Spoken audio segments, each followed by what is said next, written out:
So Clancy Tour is no more, and a lot of stuff happened. A lot of stuff, so let's talk about some of it. Now, one of the biggest things we got from the last Clancy show is that Clancy's kind of going off the deep end. I think he's joining the dark side. You were the chosen one! It was said that you would destroy this and not join them! Which is something that I've been talking about so much on this channel. I predicted it way back during Icy Tour when Tyler Clancy was the 9th bishop. There were 8 bishops on stage, and then he was the one in the middle, and he was the 9th one. So I've been suspecting this for a while, and I've made tons of videos on it. So glad that I got confirmation.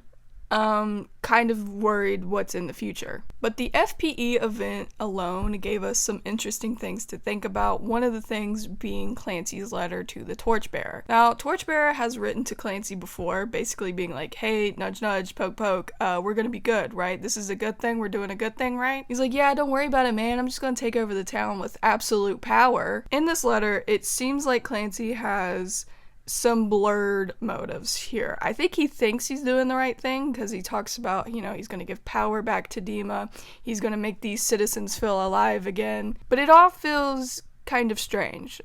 He mentions a crown, he mentions absolute power, and it really does feel as though he's stepping into the role of a bishop, and he's not going to be the kind, understanding leader that the bandidos thought Clancy was going to be. He's just Nico 2.0. Actually, one of the other letters said that he is going to be stronger than Nico.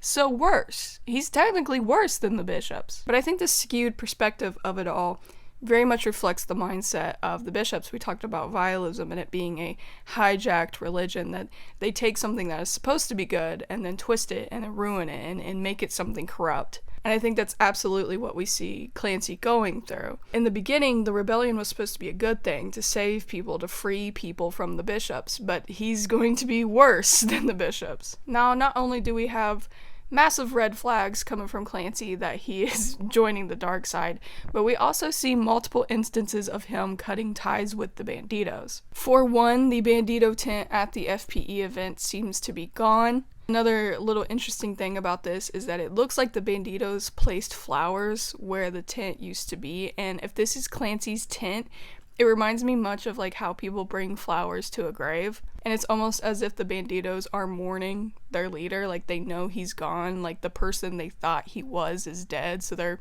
mourning this person who is no longer who they thought they were, which is just uber sad, really. But moving on to the actual show part of the night, we see more instances of Clancy trying to separate himself. We see more instances of Clancy trying to separate himself from the bandidos. A major hint of this being within the lore shirt. There are lore shirts every night. Tyler wears a different shirt that is some sort of cryptic message, if you didn't know. And the last one looks like this. Now, there's a couple of interesting things going on with this shirt. Now, the thing I picked up on first was the empty cliff. This is where the bandidos normally are. We normally see imagery with the bandidos standing up on a hill. They're not there now. They're missing. And we can also see Tyler's eyes are now black. My initial reaction to this is that Clancy's becoming a bishop and can no longer see the bandidos. I think both literally and metaphorically, as things normally are. Now, as we've learned, bandidos wear yellow because the bishops cannot see yellow. They are colorblind. So if Clancy is becoming a bishop, he can no longer see the bandidos. He cannot see the torchbearer. But I also say this is in a metaphorical sense because I think he's losing sight of why he originally started this. He's losing sight of what the bandidos stand for. He can no longer stand with them because he's forgotten what it's all about. Simba, remember who you are. Clancy really needs his Mufasa in the sky moment for real. But another interesting thing I want to pick up on this shirt is where the cliff actually is. You can see it's placed over Tyler's mouth, and it weirdly kind of mimics how a bishop's makeup is. You know, this top part being white and this bottom half being black. Where the cliff is placed, that picture kind of looks like that makeup. So with the letter and the lore shirt, we can see that Clancy has lost his way. He's becoming corrupt and literally losing sight of the bandidos, of the original plan to free everybody. But another fascinating thing with this is the navigating jacket. Now, if you are unfamiliar, there's a part of the Clancy show where Torchbearer comes in with Clancy's jacket, Clancy puts on the jacket, and they proceed to burn Dima down. Now, we've been seeing subtle changes. Eventually, it took Clancy longer to take the jacket, and then in the final show, he did not take it at all. Go on! Go on!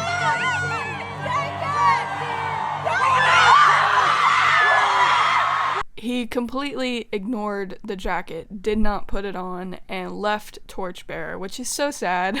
This picture of him, we're cooked, chat, we're cooked. I think this is absolutely representing that Clancy is no longer associating with the bandidos, that he has gone off the rails, he's gone rogue, and he's doing his own thing now. Now, there was an instance before Clancy completely rejected the jacket that was fascinating. Clancy, Clancy, Clancy, Clancy, Clancy, Clancy, Clancy, Clancy, Clancy, Clancy, Clancy, Clancy,